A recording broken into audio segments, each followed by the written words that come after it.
Lori Lightfoot's epic loss in the city of Chicago seems to have spooked the President of the United States just a little bit. Apparently, you see, the message of law and order is actually starting to resonate, dare I say, in the White House. For a brief moment in time, imagine that. Democrats are furious because the president has just done an epic flip-flop. President Biden now says he will sign a resolution to block a D.C. law that reduces punishments for criminals. This is good news that he actually thinks that criminals need to be punished.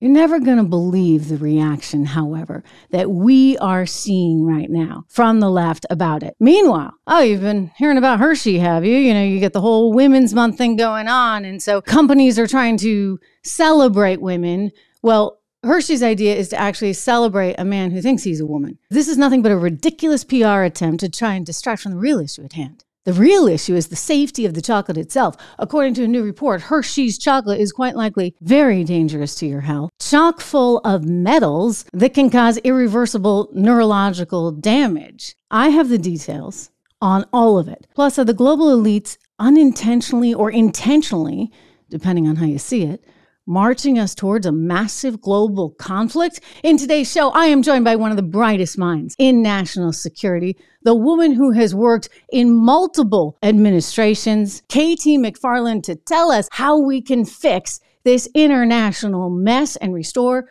America's position as the real superpower of the world. Welcome to the program, everyone. I am Trish Regan. Good to have you here. Portions of the program are brought to you by Legacy Precious Metals. When you consider the insanity of the world these days, you consider all the volatility in the markets, you consider how much debt we have, and the reality that inflation just isn't going away, you might want to take a look at diversifying into something like gold. Well, Legacy Precious Metals, they can help you do that. Give them a ring today, 1-866-589-0560, or go get your free investing guide. You can just download it at legacypminvestments.com. Anyway, I want to get to Biden here. What is going on with him? We know he's out to lunch a lot, seemingly incapacitated much of the time. He suddenly, however, shocked the world by showing a willingness to get sort of tough on crime. Democrats had quite the reaction on Capitol Hill, with Alexandria Ocasio-Cortez tweeting out, "This ain't it. D.C. has a right to govern itself." And one Democrat told The Hill, the White House, up royally. The background for all of this, of course, is the situation in D.C., which is a total mess. Violent crime has surged in Washington, D.C. I mean, you consider the numbers, they're way up from where we were in 2020. They went up in 2021, up about 23%. And then in 2023, gosh, already this year, we have seen a very violent start to the year. This is according to the Washington Post, with the murder rate in Washington, D.C. already up 40% over last year. So this is a problem. Every major city right now has crime, and it's because of this war on police. Well, for politicians, it's now suddenly a problem because of Lori Lightfoot, the first incumbent in 40 years to get voted out of her mayor spot in Chicago. Unbelievable. Let me just do this. So thank you and thank everyone so much. I feel a lot of love in this room, as I've felt every step of the way on this. There's a reason why Lori Lightfoot is out, and it has to do with crime. The homicide rate already this year in Chicago up 63%. Look, if there's one thing you ought to be able to count on from the government, it should be safety, basic safety and security. The people of Chicago, they get that, right? That's why they're sending her packing. She only got 16% of the vote. So the handwriting is on the wall. And Joe Biden, while we know he's not an especially intelligent person, he's certainly a politically astute person. And he knows, he's got to know deep down that this whole war on police is absolutely ridiculous. You got to be able to ensure the safety of your communities. Otherwise, you don't have any communities. But he's out of step here with the rest of the party. You see, the rest of the party is so upset that he did this 180, that he's no longer in support. Think about how crazy this is. He's no longer in support of a bill that would refuse to penalize serious crimes. You're not going to penalize serious crimes? What the heck do you guys want? Total anarchy? That's what you're going to get. And when you get that, you have no more country. I'll tell you how you get equality. You get equality by making sure that communities are safe and that kids can go to school and learn in a safe environment. So I just have to say, I'm really proud of Chicago and the way they voted. I'm proud that they didn't fall for the BS of Lori Lightfoot and others that want you to think this is not about ensuring prosperity for all, but somehow you're the victim because the police are going to go for you. Meanwhile, turning to another story, Hershey's celebrating Women's History Month with not a woman, but somebody who is a man who believes he's a woman and dresses like a woman. They seem to want to take everything away from us that makes us special. I guess we're just a bunch of Karens.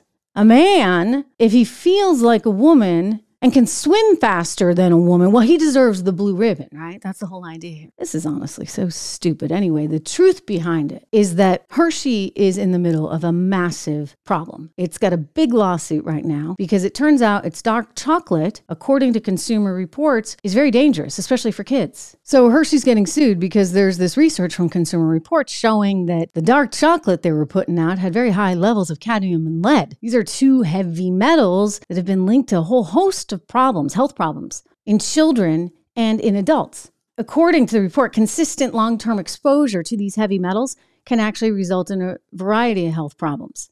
I'm going to quote here from Consumer Reports. The danger is greatest for pregnant people. Pregnant people, you heard that.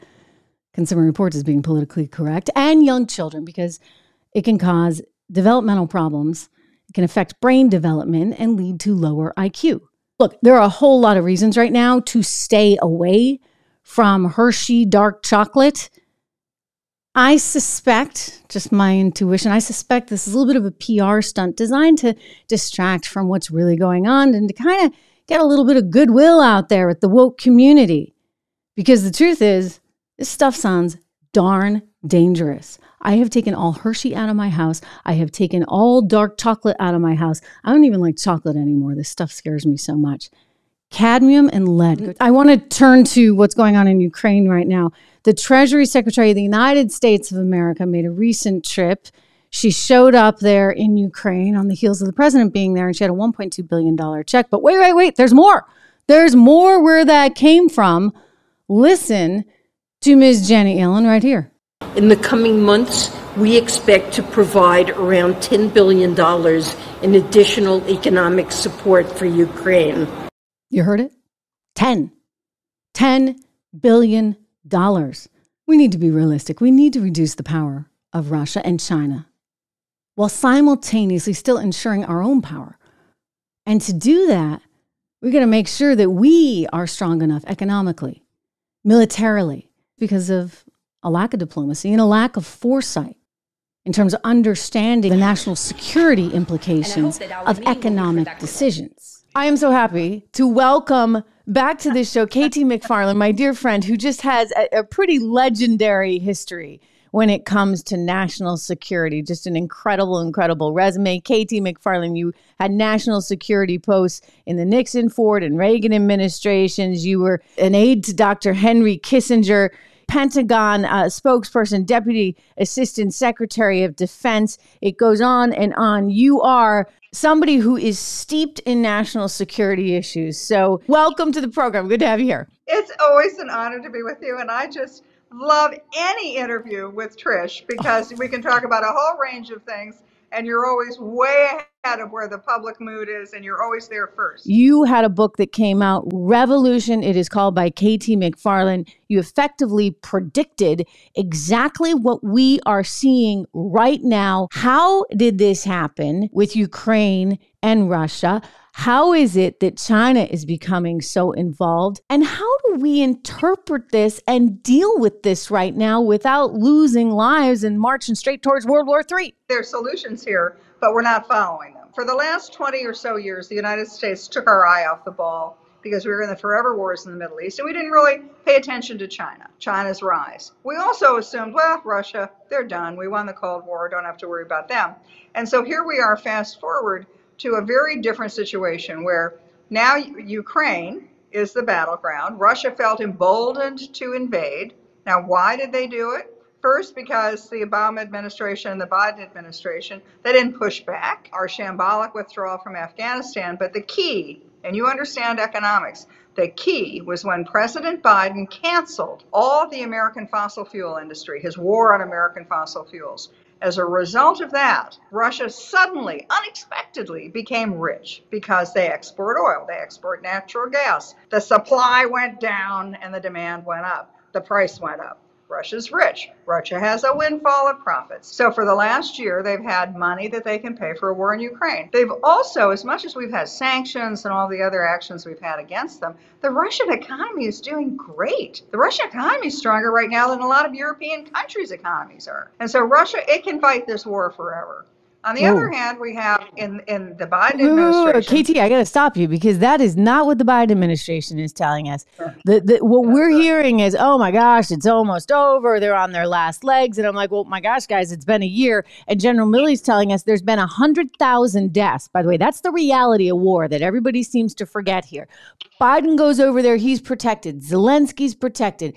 People are dying on both sides, 100,000 each. And you're saying they can fight this much longer? The Russians can go forever. They're running out of weapons, but they've got the money to buy them. So they're getting weapons from China. They're getting weapons from Iran. They've also gone to a full war footing.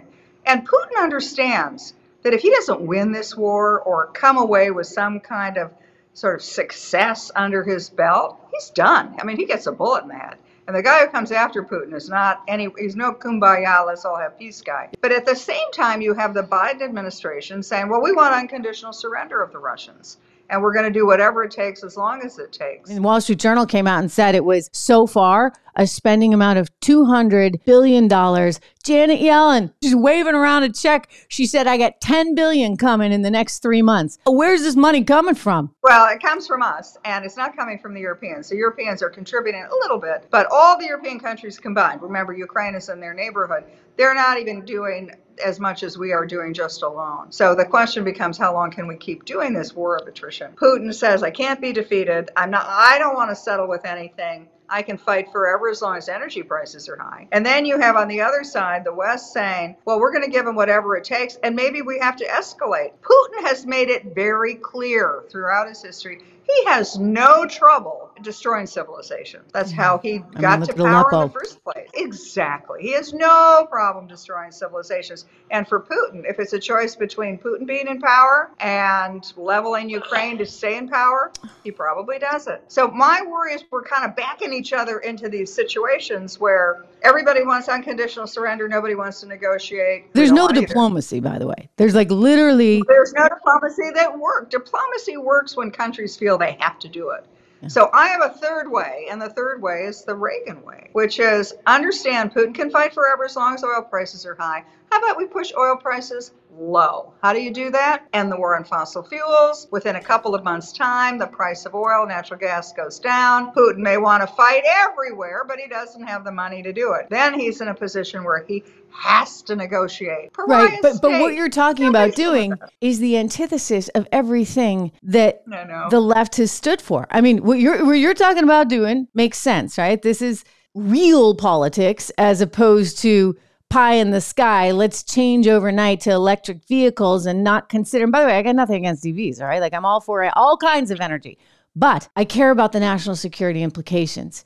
I care about the implications to the average American and how they are faced with higher gas prices, higher energy prices. This seems, to your point, KT, like a logical solution. What happens with the Chinese in the interim? The Chinese want this war to go on forever because the Russians are diminished. Russia's got to buy stuff from China. China says maybe at some point, I don't want your money, but I'll take Eastern Siberia. I'll take your oil fields. You know, every nickel, dollar that we spend on Ukraine is $1 less than we're spending to deal with China. Who wins this war? The Ukraine war? Who won the Middle East wars? China. China's the country that wins every time. Wow. It's such an important thesis. Again, KT McFarland, her book is Revolution. She gets into all of this, especially in the first chapter, predicting effectively all of this that's unfolding right now. Quickly on China, you know, I'm watching the challenges that we're facing right now at the border. And KT, 2 opioid wars in the 1880s, very similar type thing. In those cases, you had China with a very porous southern border where Westerners, the Brits, the U.S., the French, and the Germans, to a lesser extent, were smuggling in massive amounts of opioids, a combo of tobacco and opioids that left 1/3 of the population in China addicted. The Chinese still aren't over it, right? They called it the 100 years of humiliation because of the treaties that followed it. When the DEA says the #1 source of fentanyl in the United States of America is coming from China through our porous southern border. Is this kind of a weird turn of history? Nobody's talking about this. You are the first person on the national stage I've heard discussing it other than me. The Chinese have a 5,000-year history and they never forget. So what they're doing to the United States is saying, you did this to our people 100, 200 years ago. We're going to do it to your people now. It used to be the Chinese were shipping fentanyl across the southern border. They got smarter. What they're shipping now is the component parts of fentanyl across our southern border. And they know if they can destroy the heartland, if they can destroy the country from within, in addition to all the other sort of disinformation campaigns they have in our national conversation. Their plan is they want to defeat the United States internally, pay back time for the Opium Wars, and they also plan to defeat us externally. In each case, they do not want to fire a shot. They want to do it economically, they want to use trade, they want to use intimidation, and they're thrilled at the opioid addiction and the crisis that we're having in the United States, fed by an open border. Why not? They're thinking, you did this to us? Sure. We're going to do it right. Oh, it's a weird, I wondered if it was a kind of payback. In their mind, it is a justified payback for what they think and it wasn't the United States, it was the Brits, powers. Yeah. Anyway, scary stuff. Any predictions on who's going to get 24? You're there at CPAC. Here's the thing, that the great news is the Republicans have a terrific bench. We have Donald Trump, we have DeSantis, we have Pompeo, we have Nikki Haley. The greatest news is that they're all on the same page on policy. Thanks so much, KT McFarland. Appreciate your time. Thank you. My thanks again to KT. Great to have her here. So we can't let the day go by. We can't let the show go by without a little tribute to my little guy, right? Fluffy. We've been talking about whether or not he should run for president. We've been talking about whether or not he should be head of the Federal Reserve. I haven't put him up yet for Treasury Secretary, but I was thinking, in light of what we were just talking about with KT, I was thinking about maybe Secretary of State, because don't you think that cute little face would be much better at negotiation than the likes of Joe Biden or Antony Blinken? I happen to think so. Listen, he's going to stay cute. And one of the reasons he's staying so cute and so lively and so fluffy is because I feed him well. And I make sure that he gets the right vitamins so he can have a long, healthy life. I feed him every day a supplement called Rough Greens. Rough Greens gets sprinkled on the top of his food, and it enables me to know that, you know what, he's getting everything he needs. He's getting all the vitamins, he's getting the digestive enzymes, he's getting the probiotics, he's getting everything he needs to have a very healthy lifestyle. And that he does, a very healthy lifestyle indeed. Rough Greens was created by Dr. Dennis Black, a naturopathic doctor who has a couple of very big dogs of his own and wanted to make sure that they were healthy. So Dr. Black and his dogs, they have a special offer right now for fans of the program. You can go get your free trial bag, Jumpstart trial from Rough Greens by going over to roughgreens.com/Trish. And it is spelled, I think I've told you this before, RUFF. You get it, roughgreens.com/Trish. Go there today. You can get your free Jumpstart trial bag. All you have to do is pay for shipping. So check it out. I think your dog will thank you. Thank you to all of you for being here. It is really important that you subscribe to the channel, that you subscribe to the podcast. It's not easy. Listen. There's a lot of shadowing still going on right now, and I expect that more of it will happen as we get closer and closer to the election cycle. So do me that favor. Everything here is free. Go over to my website. You can hear from me regularly if you sign up for the newsletter. Again, all free. TrishIntel.com. That's the website. There's a little pop-up that will come up.